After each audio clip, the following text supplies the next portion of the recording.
नमस्कार दर्शकों, मैं हूं डॉक्टर हर्षिता शुक्ला।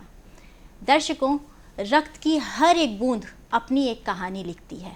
मानवता की, जीवन की, श्वास की, सेवा की।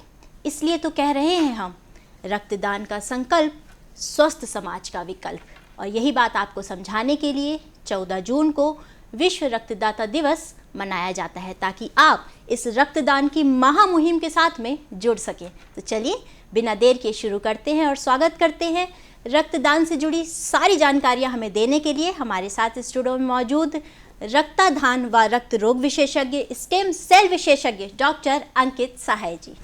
डॉक्टर साहब, बहुत बहुत स्वागत है आपका। नमस्कार डॉक्टर साहब, हम एक बहुत ही विशाल चीज़ मना रहे हैं, क्योंकि रक्त के बिना तो व्यक्ति की इमेजिनेशन भी नहीं की जा सकती। एक व्यक्ति का होना भी हम एक सोच नहीं सकते, एक दिमाग में इमेज नहीं बनती है। तो रक्तदान क्या है? हम साधारण भाषा में इस जीवन से जीवन को जोड़ने की कड़ी को कैसे समझें? रक्तदान एक महादान होता है। रक्त एक ऐसा प्रोडक्ट है, एक ऐसा ऑर्गन है शरीर का जिसे भगवान ने निर्मित किया है, जिसे ना कोई फैक्ट्री में निर्मित किया जा सकता है, ना ही किसी दुकान से खरीदा जा सकता है। रक्तदान से ही हम लोगों को रक्त दे सकते हैं। बहुत खूबसूरत बात कही आपने कि रक्त को ना किसी फैक्ट्री या कारखाने में बना सकते हैं, ना ही इसे खरीद सकते हैं। इसे सिर्फ और सिर्फ एक इंसान से दूसरे इंसान को दिया जा सकता है। डॉक्टर साहब, क्या रक्तदान की भी कोई विधाएं होती हैं? क्योंकि हमने प्लेटलेट के बारे में सुना है, हमने स्टेम सेल के बारे में भी सुना है कि दान दिया जाता है। तो क्या ये रक्तदान का ही एक हिस्सा है? जी, सबसे पहले रक्तदान अलग अलग प्रकार का होता है। जैसे कि अगर हम होल ब्लड डोनेशन करते हैं, उसे हम जब होल ब्लड को हम जब बनाने के लिए जाते हैं तो उसे डिफरेंट प्रोडक्ट्स में बना पाते हैं। जैसे कि PRBC, प्लेटलेट जिसे हम RDP कहते हैं, प्लाज्मा जिसे हम FFP कहते हैं, या क्रायोप्रेसिपिटेट। दूसरा डोनेशन होता है, दान होता है प्लेटलेट का दान, जिसमें सिर्फ डोनर के शरीर से हम प्लेटलेट को ही निकाल पाते हैं। हम डोनर को एक मशीन में बैठाते हैं जिसमें सेंसर्स लगे होते हैं, जिसके माध्यम से सिर्फ प्लेटलेट ही निकाला जाता है, बाकी चीज़ें डोनर के शरीर में ही रह जाती है। तीसरा होता है FFP डोनेशन, जिसमें हम प्लाज्मा को डोनर के शरीर से निकालते हैं, और इसकी विधि भी प्लेटलेट जैसी ही होती है। जो हम प्लेटलेट को इस प्रकार निकालते हैं, उस विधि का नाम होता है एफेरेसिस पद्धति। और एफेरेसिस की पद्धति से हम स्टेम सेल भी निकाल सकते हैं। स्टेम सेल एक बेसिक सेल होती है जिसमें बहुत ज़्यादा क्षमता होती है अलग अलग ऑर्गन्स बनाने की शरीर के, जैसे कि ब्लड हो गया, टिश्यूज़ हो गए। तो स्टेम सेल की ज़रूरत ज़्यादातर हमको ब्लड कैंसर में मिलती है, और इस प्रकार से स्टेम सेल डोनेट करके हम किसी की जान बचा सकते हैं। मतलब ये सारी ही चीज़ें एक दूसरे से कनेक्टेड हैं और बहुत ज़्यादा महत्वपूर्ण है, ऐसा कह सकते हैं डॉक्टर साहब कि रक्तदान सिर्फ रक्तदान नहीं है, इसके साथ में बहुत से ऐसे फ्लूइड जो आपने कहे, प्लेटलेट की बात आपने की, आपने स्टेम सेल की बात की, जो कि एक नया ऑर्गन बना सकती है। वो चीज़ भी आप एक दूसरे इंसान को सेवा के तौर पर दान कर सकते हैं।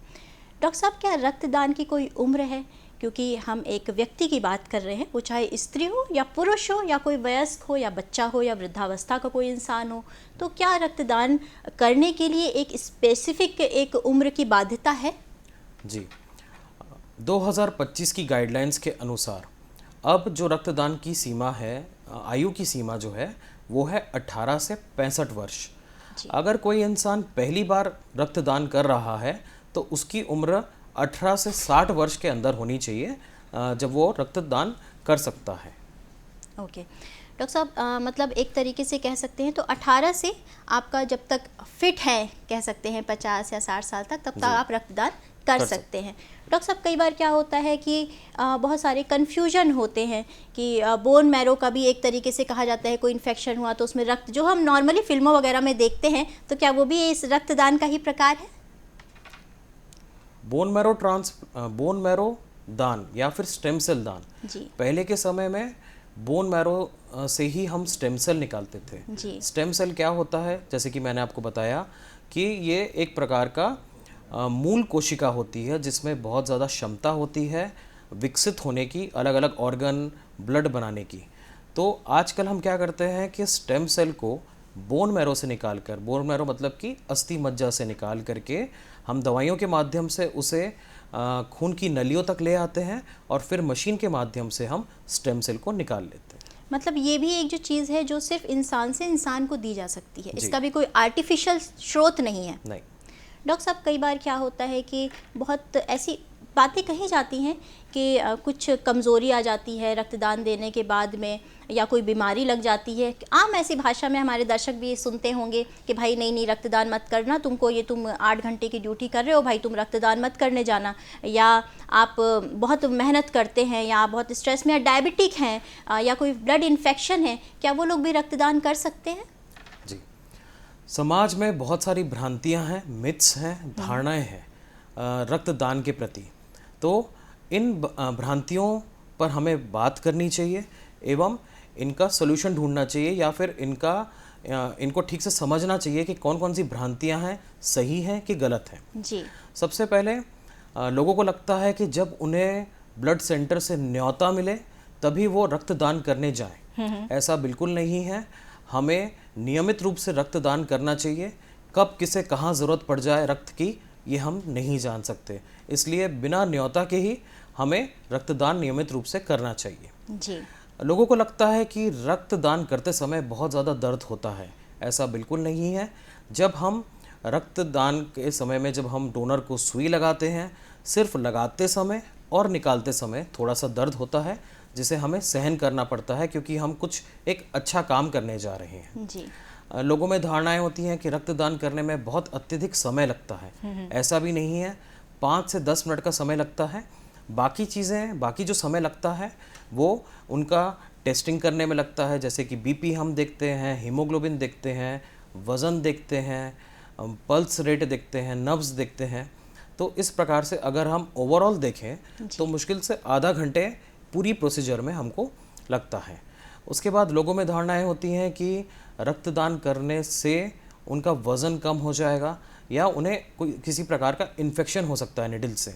मैं इसमें बताना चाहूँगा कि जब भी किसी भी इंसान का रक्तदान होता है तो एक नया बैग एवं नई सुई ही यूज़ हो सकती है।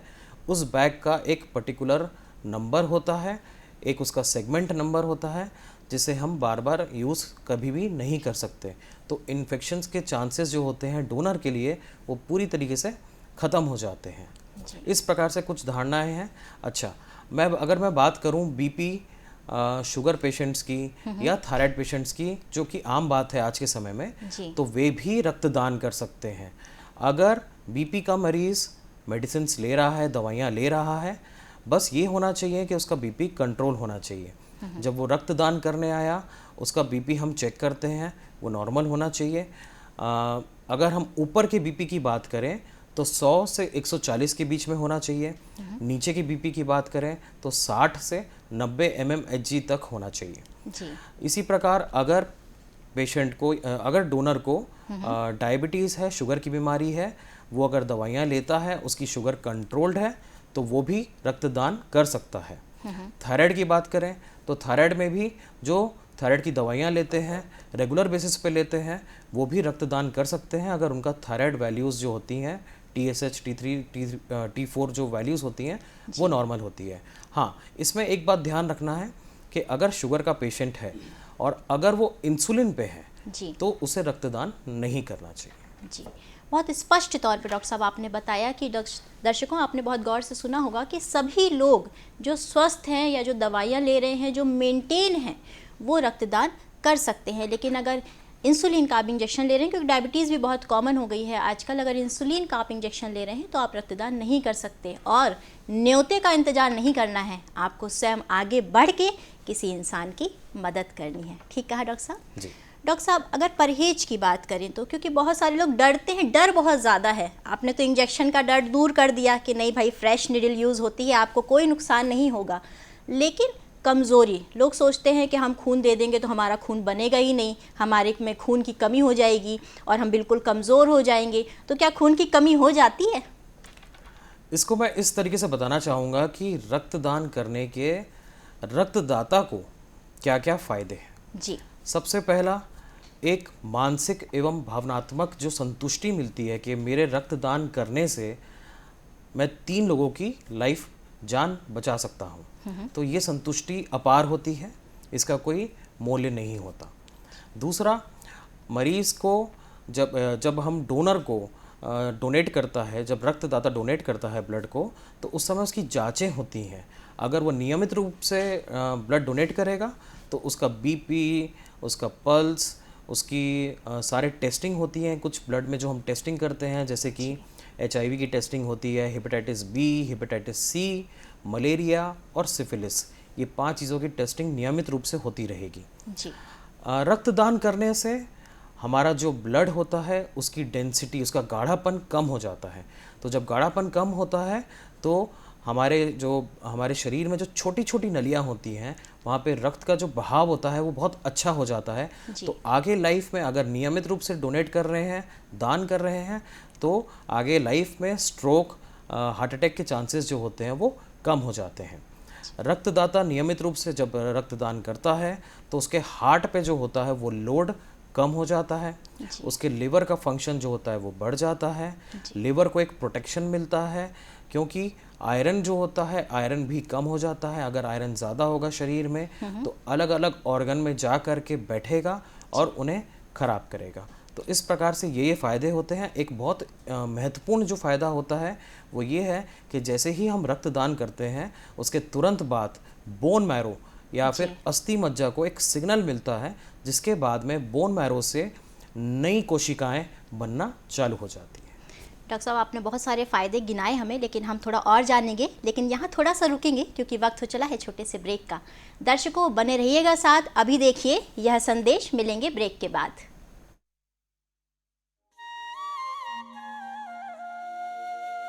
लोक सेवा प्रसारक दूरदर्शन ने OTT प्लेटफॉर्म पर कदम रखते हुए वेब्स की शुरुआत की है। ये डिजिटल मीडिया OTT दर्शकों को संपूर्ण इंफोटेनमेंट का सिस्टम देता है। अगर आपको भी चाहिए फ्री में शानदार कंटेंट, तो आज ही आप प्ले स्टोर से ऐप डाउनलोड कीजिए। तो आज ही QR कोड स्कैन करके डाउनलोड करें वेब्स ऐप। दर्शकों, ब्रेक के बाद आपका पुनः स्वागत है। बहुत धन्यवाद साथ बने रहने के लिए, क्योंकि आज जीवन की बात है। हम देख रहे थे कि रक्तदान सिर्फ एक दान नहीं है, इससे आपको भी फ़ायदा है, मतलब ये दोनों तरफ से मुनाफे का सौदा है। ठीक कहा डॉक्टर साहब। तो फ़ायदे की अगर हम बात करें तो रक्तदान से एक नॉर्मल इंसान, जैसे कि हमने कहा कि 18 से एक 50-60, एक हेल्दी मनुष्य रक्तदान कर सकता है। तो उम्र के अनुसार उनको रक्तदान से क्या क्या बेनिफिट होता है, क्योंकि हमारे यहाँ बिना मुनाफे के कोई कुछ नहीं करता। जी, जैसा कि मैंने पहले बताया कि रक्तदान करने के बाद सबसे पहले मानसिक एवं भावनात्मक जो हमको संतुष्टि मिलती है। दूसरा, हमारा हार्ट का जो हमारा दिल होता है उस पर जो लोड पड़ रहा होता है वो कम हो जाता है। खून का गाढ़ापन जो होता है वो भी कम हो जाता है, जिसके कारण से खून जो होता है वो छोटी छोटी नलियों में आसानी से बहता है। नियमित रूप से दान करने से स्ट्रोक एवं जो हार्ट अटैक के चांसेस होते हैं वो बहुत कम हो जाते हैं। लिवर का फंक्शन बढ़ जाता है, लिवर को एक प्रोटेक्शन मिलती है। आयरन जो होता है वो कम हो जाता है, जिसके कारण से आयरन अगर ज़्यादा रहा तो अलग अलग ऑर्गन में जा कर के चिपकेगा और वो ऑर्गन को ख़राब करेगा। अच्छा, कुछ लोग ये होते हैं वो सोचते हैं कि रक्तदान करने से हमें बहुत ज़्यादा कमज़ोरी आ जाएगी। ऐसा बिल्कुल भी नहीं है। कमज़ोरी आने का सवाल नहीं उठता। क्यों? क्योंकि जैसे ही हम रक्तदान करते हैं तुरंत बोन मैरो को सिग्नल जाता है और नई कोशिकाएं बनना चालू हो जाती हैं। तो इस प्रकार से हाँ, रक्तदान करने के कुछ समय तक हम रक्तदाताओं को बोलते हैं कि वो आराम करें, स्ट्रेनस वर्क नहीं करें। स्ट्रेनस वर्क मतलब कि जैसे कि जिम करना या फिर लॉन्ग ड्राइव पे ट्रक चलाना या फिर हाइट पे उनका कोई काम होता है, लंबी लंबी बिल्डिंग्स में काम होता है, तो हम बोलते हैं कि उस दिन ये सब काम को उनको अवॉइड करना चाहिए। मतलब थोड़ा सा आप रेस्ट ले सकते हैं। थोड़ा सा रेस्ट तो वैसे भी लेना चाहिए, क्योंकि थकान तो वैसे भी आपको शरीर में हो सकती है। उसको दिमाग में बैठाने की ज़रूरत नहीं है कि आपने रक्तदान किया है, किसी के जीवन को जीवन दिया है, तो आपको थकान हो रही है। ठीक कहा डॉक्टर साहब मैंने। डॉक्टर साहब, अगर जैसे कि आपने कहा कि एक यूनिट है ना, कि इतना हम ब्लड दे रहे हैं, क्योंकि ब्लड तो हम सब दे रहे हैं, बट क्या एक ऐसी लिमिटेशन है कि इस उम्र के व्यक्ति को इतना ब्लड देना चाहिए, इस उम्र के व्यक्ति को इतना ब्लड देना चाहिए? जी, उम्र के हिसाब से नहीं है, लेकिन वज़न के हिसाब से है। जैसे कि मैं बात करूं, हम जब होल ब्लड लेते हैं तब या तो हम 350 ml लेते हैं या 450 ml लेते हैं। तो इसको ऐसा बांटा गया है कि अगर 45 किलो का कोई इंसान है तो उसका हम 350 ml जो है होल ब्लड लेते हैं, और अगर वो 55 साल का है तो हम उसका 450 ml का ब्लड लेते हैं। इसी प्रकार जो प्लेटलेट डोनेशन होता है, जिसे हम SDP कहते हैं, प्लेटलेट डोनेशन के लिए मिनिमम जो वज़न होता है वो 50 किलो रखा गया है। जी डॉक्टर साहब, क्या ऐसी अवधि भी है कि ऐसे कहा जाता है कि साल में आप 2 बार दे सकते हैं रक्तदान, या साल में 3 बार रक्तदान दे सकते हैं, ऐसा भी कुछ है? जी, एक पुरुष के लिए ये नियम है कि हर 3 महीने के बाद में वो ब्लड डोनेट कर सकता है, लेकिन एक महिला के लिए इसे 4 महीने रखा गया है। प्लेटलेट डोनेशन की अगर अपन बात करें तो प्लेटलेट डोनेशन कोई भी इंसान हफ्ते में 2 बार कर सकता है। एक बार डोनेट करने के बाद में 48 आवर्स का अंतर होना चाहिए। इस प्रकार पूरे महीने में वो 4 से ज़्यादा बार नहीं कर सकता और पूरे साल में 24 से ज़्यादा बार नहीं कर सकता। जी, मतलब एक काउंटिंग है, आप ध्यान रखिएगा। मैं चाहूँगी कि डॉक्टर साहब एक दोबारा से बताएं कि वो वयस्क कितने समय में ब्लड डोनेट कर सकते हैं। जो आपने प्लेटलेट की बात की, क्योंकि वो भी बहुत ज़्यादा ज़रूरी है, क्योंकि आप सुनते होंगे टाइफाइड हो गया या डेंगू हो गया, उसमें प्लेटलेट भी बहुत ज़्यादा लोगों में कमी आ जाती है, और वो सिर्फ और सिर्फ इन्फ्यूज़न से, यानी कि हम जो लेते हैं, जो दान आप दे रहे हैं, उसी से उनका जीवन बच सकता है। तो डॉक्टर साहब मैं चाहूँगी कि आप हमारे दर्शकों को थोड़ा क्लियर कर दें एक बार और, कि इस उम्र के लोगों को इतने समय तक या इस अंतराल में ब्लड डोनेट वो कर सकते हैं। मैं फिर से बताता हूँ इस चीज़ को। जी, आयु 18 से 65 वर्ष है अगर आप नियमित तौर पे ब्लड डोनेट कर रहे हैं। लेकिन अगर आप पहली बार ब्लड डोनेशन करने जा रहे हैं तो आयु की सीमा है 18 वर्ष से 60 वर्ष। जी, अगर हम बात करें कि एक पुरुष हर 3 महीने में एक बार अपना ब्लड डोनेट कर सकता है, एक महिला जो है हर 4 महीने के बाद में एक बार ब्लड डोनेट कर सकती है। इसी प्रकार अगर हमको प्लेटलेट डोनेट करना है तो हम हफ्ते में 2 बार कर सकते हैं, लेकिन 2 बार के जो हम 2 बार डोनेट करेंगे उसके बीच में 48 घंटे का डिफरेंस होना चाहिए, और महीने में हम प्लेटलेट जो है 4 बार डोनेट कर सकते हैं, और पूरे साल में हम 24 बार प्लेटलेट को डोनेट कर सकते हैं। उम्मीद करती हूँ दर्शकों आपने बहुत क्लियरली ये चीज़ सुनी होगी, क्योंकि आप समझ सकते हैं आप किसी जीवन की धरा बन सकते हैं, उसे आप मजबूती दे सकते हैं, उसे जीवन प्रदान कर सकते हैं। इसलिए ये बात बहुत ज़्यादा महत्वपूर्ण है। डॉक्टर साहब, क्या ऐसा भी है कि रक्तदान के बाद में कोई ऐसी स्पेशल चीज़ है जो नहीं खाना चाहिए? क्योंकि ऐसी बहुत सारी चीज़ें लोग बोलते हैं खट्टा नहीं खाना है रक्तदान के बाद में, या बिल्कुल हैवी चीज़ मत खाओ, या कुछ खाओ ही मत, सिर्फ उस दिन पियो ही पियो, आप दूध पियो, आप कोई कोल्ड ड्रिंक पियो, आप पेय पदार्थ पे ही रहो। तो क्या ऐसी भी कुछ खान पान को लेके भी कुछ पाबंदियाँ हैं? जी, कभी भी हमें रक्तदान करना है तो ये नियम होता है, रूल्स में आता है कि 4 घंटे के भीतर में उस रक्तदाता को एक अच्छा भोजन या ब्रेकफास्ट किया होना चाहिए, उसके बाद ही उसे रक्तदान करना चाहिए। रक्तदान के बाद में ये जो धारणाएं हैं कि खट्टा नहीं खाना चाहिए, फास्टिंग करनी चाहिए, उसके बाद में उपवास रखना चाहिए, खट्टे के साथ साथ जो है हमको लिक्विड्स पे रहना चाहिए, ऐसा कुछ भी नहीं है। ये एक भ्रांतियां हैं। ब्लड डोनेट करने के बाद में आप अपनी दिनचर्या को नॉर्मल रखिए, आप जैसा खाना खाते हैं, जैसा पानी पीते हैं वैसा पीजिए। हाँ, वाटर इनटेक, पानी को थोड़ा सा बढ़ा दीजिए, बस। डॉक्टर साहब, एक ये भी सुनने को मिलता है, जो आम हम चर्चा कर रहे हैं, तो कि ज़्यादातर लोगों को चक्कर आने लगते हैं रक्तदान के बाद में, या नौजिया जैसी फीलिंग आने लगती है, उन्हें उल्टी या मितली जैसा लगने लगता है। तो या ये कॉमन चीज़ है या उन्हें कोई समस्या है? हाँ, ये डोनर रिएक्शन कहा जाता है और बहुत ही कम लोगों में ये चीज़ पाई जाती है। कभी कभी क्या होता है, जब हम रक्तदान करते हैं तो हमारे ब्रेन से, हमारे मस्तिष्क से जो ब्लड होता है वो नीचे आ जाता है, पूलिंग हो जाती है, जिसके कारण से चक्कर आ सकता है। इसलिए आप कोई भी ब्लड सेंटर देखेंगे, वहाँ पे एक स्पेशल टाइप की कुर्सियाँ होती हैं जिसमें बटन्स लगे होते हैं। तो जैसे ही इंसान रक्तदान कर देता है तो हम उनको एक ऐसी पोजीशन पर रखते हैं जिसमें सर जो होता है वो थोड़ा सा नीचे हो जाता है और पैर जो होते हैं थोड़े से ऊपर हो जाते हैं, जिससे कि खून का बहाव जो है मस्तिष्क में प्रॉपर तरीके से जा सके और रक्तदाता को चक्कर बिल्कुल भी महसूस ना हो। 15-20 मिनट हम रक्तदाता को उस चेयर में लिटा के रखते हैं।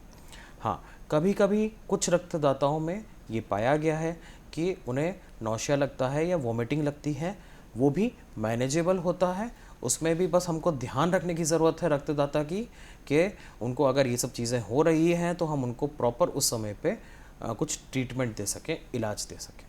मतलब एक पूरा एक स्पष्ट प्रोसीजर है दर्शकों कि आपको कोई तकलीफ़ नहीं होगी, उसका प्रोसीजर है जिस तरीके से डॉक्टर साहब ने बताया, जो कैसे लिटाया जाता है, कैसे बिठाया जाता है, आपको नाश्ता या प्रॉपर खाना खा के जाना है। डॉक्टर साहब, यहाँ जब खाने की बात आती है तो क्या ऐसी भी कोई स्पेशल चीज़ है कि दर्शकों को हमारे रक्तदान करने के बाद खानी चाहिए, मतलब कोई ऐसी पौष्टिक चीज़ जो रक्तदाता को खानी चाहिए? अगर मैं भ्रांतियों की बात करूं, अगर कोई रक्तदाता ये सोचता है कि मेरे रक्तदान करने से मेरा हीमोग्लोबिन कम हो जाएगा, तो ऐसी स्थिति में हम उस भ्रांतियों को दूर करने की कोशिश करते हैं। लेकिन फिर भी हम सारे रक्तदाता को ये कहते हैं कि अगर आपको कुछ स्पेशल चीज़ ही खाना है तो आपको आयरन रिच सोर्स खाना चाहिए, जैसे कि बीट रूट खाएंगे, पालक खाना चाहिए, उसके बाद में पिस्ता, जो ड्राई फ्रूट्स होते हैं, पिस्ता खाना चाहिए, अनार खाना चाहिए। ये सब चीज़ें आपके हीमोग्लोबिन को बढ़ाएगा क्योंकि वो उनमें आयरन की मात्रा ज़्यादा होती है। लेकिन ऐसा सच कोई भी नियम नहीं है कि हमको यही स्पेशल चीज़ें खानी है।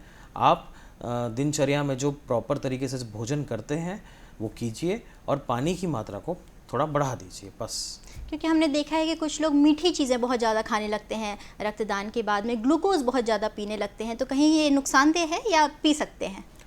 नहीं, इसमें कोई नुकसान नहीं है, आप पी सकते हो, लेकिन कोई नियम नहीं है कि सिर्फ शुगर चीज़ ही खानी है, ऐसा कुछ भी नहीं है। रक्तदान करने के बाद में जब हम 15-20 मिनट रक्तदाता को एक पोजीशन पे रखते हैं जिसमें सर नीचे और थोड़ा सा पैर ऊपर होता है, उसके बाद में रिफ़्रेशमेंट दिया जाता है। रिफ़्रेशमेंट का क्या तात्पर्य होता है देने का कि कहीं ना कहीं हम ये सोचते हैं कि उनके शरीर में थोड़ा सा तुरंत के तुरंत पानी चला जाए और थोड़ा सा नमक चला जाए, जिससे कि अगर उनका बीपी थोड़ा बहुत कम होना भी चाह रहा हो तो बीपी कम ना हो। एक तरीके से एक एनर्जी ड्रिंक, एक रिसोर्स ब्रेन को, ताकि वो एनर्जेटिक फील करें। डॉक्टर साहब, रक्तदान तो महादान है ही, लेकिन आपकी तरफ से अगर हम दर्शकों को, हमारे रक्तदाताओं को या जो रक्तदान करना चाहते हैं उन्हें कोई अगर खास सलाह देना चाहें तो वो क्या होगी? अगर हमको किसी की जान बचानी है तो हर एक इंसान सीमा पे, बॉर्डर पे जाकर के खड़ा नहीं हो सकता, मिलिट्री ज्वाइन नहीं कर सकता, पुलिस में भर्ती सबकी हो नहीं सकती और सबके सब डॉक्टर नहीं बन सकते। तो सबसे आसान तरीका किसी की जान बचाने का है तो वो है रक्तदान। एक रक्तदान से हम 3 प्रोडक्ट्स तो बनाते ही हैं। इस प्रकार हमें 3 लोगों की जान बचाने का मौका मिलता है। गर्मियों के समय में एक अलग ही भ्रांति है, एक अलग ही मिथ चलता है कि लोग रक्तदान नहीं करते हैं। अभी गर्मी का मौसम चल रहा है तो पूरे शहर में, पूरे भारत देश में रक्त की अत्यधिक कमी होती है। तो मैं दर्शकों से कहना चाहूँगा कि किसी के न्योते की ज़रूरत नहीं है। आप कैंप लगाइए, हम जिससे कि हमें या ब्लड सेंटर्स को ज़्यादा से ज़्यादा ब्लड मिल सके और वो कहीं ना कहीं किसी ना किसी पेशेंट को एक ज़िंदगी प्रदान कर सके। बहुत बहुत धन्यवाद डॉक्टर साहब आपका। आपने हमारे दर्शकों को इतनी सारी जानकारी दी और उन्हें जीवन किसी का बचाने के लिए प्रेरित किया। बहुत धन्यवाद। नमस्कार। दर्शकों, सर्दी हो या ठंडी, दोनों एक ही बात है हालांकि, लेकिन गर्मी हो, बरसात हो, कोई भी मौसम हो, आपका कैसा भी माइंडसेट हो, लेकिन आप इस स्थिति में हमेशा रहते हैं कि किसी की मदद कर सके, किसी का जीवन बचा सके। रक्त तो है ना आपके पास, आप कर सकते हैं। हम आपके साथ हैं सारी जानकारियों के साथ। आज आपको दिया है हमने ये मौका कि आप रक्तदान की महामुहिम के साथ में जुड़ सकें। अगली बार एक फिर नए विषय के साथ में हाजिर होंगे। तब तक के लिए अपना बहुत ख्याल रखिए। नमस्कार।